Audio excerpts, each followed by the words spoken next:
હરિ અનંત છે, હરિની કથા પણ અનંત છે. 7 દિવસમાં 335 અધ્યાય, 18,000 શ્લોક પૂરા ન થાય.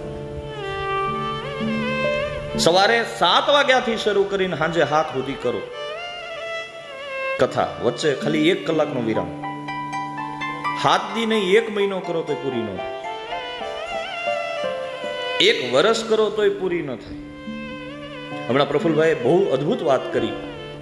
તમને નથી લાગતું કે આ કનૈયો કેવડો મોટો જાદુગર છે?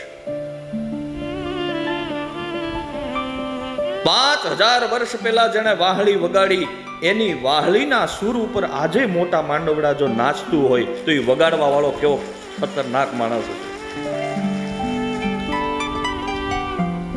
5000 વર્ષ ઉપર પહેલા જેને સિદ્ધાંતોની વાતો આપી, આજે પણ કોઈ માણસ જો એને ફોલો કરે તો જીવન ધન્ય થઈ જાય, તો એ માણસ કેવડું અદ્ભુત જીવ્યો હશે. અને એ માણસ બનીને જ આવ્યો ને કીધું જો આમ જીવાય, નહીં તો આપણે તેમ કહીને ઉભા રહે, એ તો ભગવાન હતા એટલે માણસ બનીને આવ્યો ને શીખવાડ્યું જો આમ જીવાય.